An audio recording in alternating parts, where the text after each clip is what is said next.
Casual games, video games aimed at novice players, often scarcely considered traditional games at all. Right now, casual games are probably the most rapidly expanding sector of the gaming market, and it's largely thanks to little magic sticks like these. Ooh.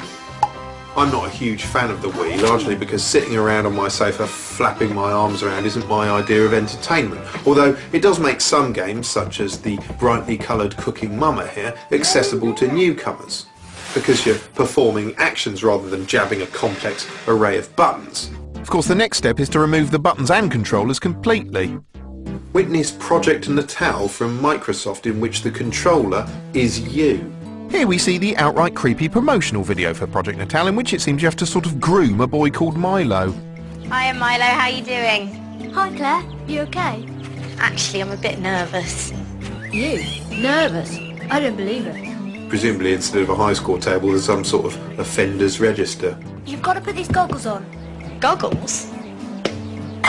As computers and consoles grow ever more powerful and the games market grows ever more diverse, so there's an increasing number of games that fit about 10 categories at once or none.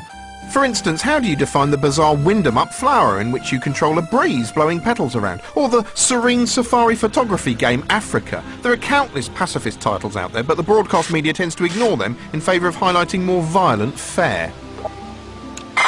Whenever any new technology comes along, it inevitably causes controversy. Once upon a time, TV was the bogeyman as adults fretted over its negative influence on the kiddywink generation. We teachers feel that television is bad for children.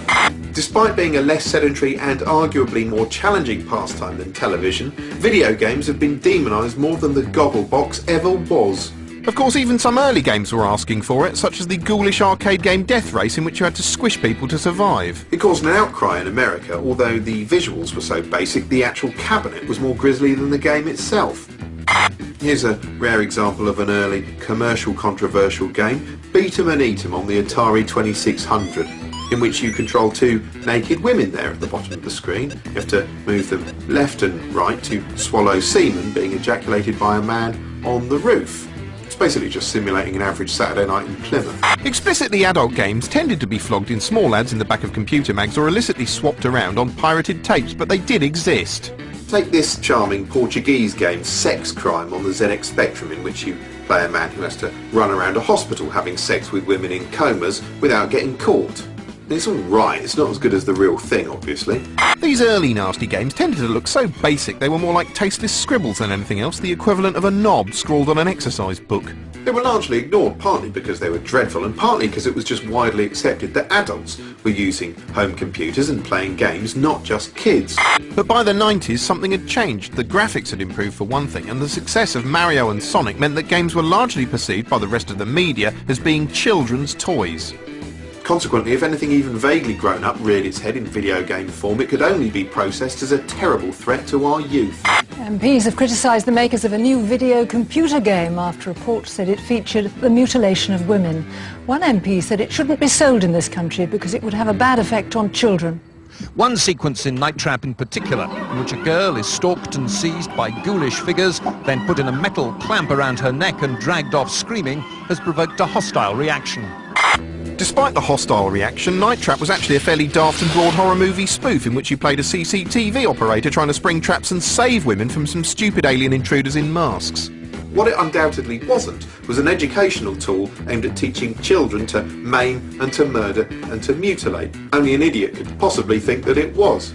It's absolutely outrageous to teach children to maim and to murder and to mutilate in the way that this video undoubtedly does. Video games are turning many young people into addicts and making them aggressive, according to a new report. I think that it does change behaviour a lot.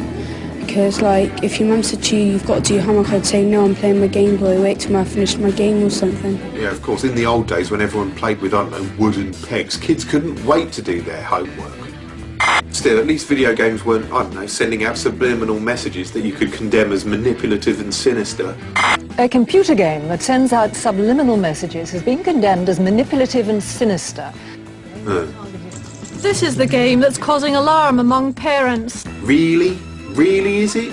What they're trying to do is to affect the child's mind beneath the level of consciousness, and that seems to me an immoral thing to do. A computer game showing children at school being shot at has been on sale in Britain. Oh no, what sick horror is this? Violent computer games are nothing new, but this one's more shocking than most. Really, it's obviously a deliberately jokey and tasteless shareware game, the sort of thing that, I don't know, might be flogged out the back of a computer magazine for 50p. But don't ask me, ask someone who'll be horrified by these reports. I'm horrified by these reports. It's amazing he can stand still while his knee's jerking like that. Throughout this period, games couldn't do anything right. Although, to be fair, when journalists do interview games players themselves, they don't do the pastime any favours. That's the whole point of games, is to be realistic, but not be realistic at the same time. So you can kill people, but not think about it in the morning. Horrified, uncomprehending adults claim that this obsessional solitary vice is producing a generation of teenage mutants suffering from a form of cultural autism. Children get so hooked that beating their last high score is all that matters. And my little cousin, bro, every time I go in his house, he's playing the game. He thinks he's the man on Streets of Rage. Every minute he's beating me up, bro, and he's saying, yeah. And then all this... Another inarticulate gamer. Why can't they ask someone, I don't know, a bit more middle class? As well as playing about 2 hours a day, Matthew has also managed to pass grade 3 piano, and he claims to enjoy a bit of Dickens. He seems the perfect, well-rounded ambassador for the games he plays. Oh, he's only about 2, but who knows, maybe he'll say something cute. A beat 'em up is a game when where you beat people up, you punch them and kick them and jump on them, break their necks, smash them over the head with bottles. Beat 'em up, simulated combat game in which the player leathers the stuffing out of people. Now, beat 'em ups may look like a simple exercise in just knocking the shit out of someone, but actually they're at least 4% more complicated than that. Physically harming your fellow man has been a staple feature of video games since before they could adequately portray the brutal reality of unarmed combat. To an onlooker, an over-the-top, bloodthirsty beat-em-up such as Mortal Kombat here might seem unnecessarily violent. That's because it is. Johnny Cage wins. Anyway, after being picked on for years, it was only a matter of time before the games industry started living down to expectations and released a slew of titles that were gleefully offensive. Grand Theft Auto is a game in which contestants can rise through the underworld by performing jobs for gangster godfathers. Points are awarded for murder, arson and drug running. Yes, the granddaddy of all controversial games is a British creation directly inspired by the pioneering Spectrum game Turbo Esprit. The release of the first GTA game at the height of media hand-wringing over joyriding ensured plenty of coverage and even caught the attention of the Home Office. Under proposals being considered by the Home Office, a health warning would be flashed up on the screen at the start, reminding players not to drive like this on the roads. The freedom to do what thou wilt in GTA's virtual environment sent the popularity of a fledgling genre into overdrive.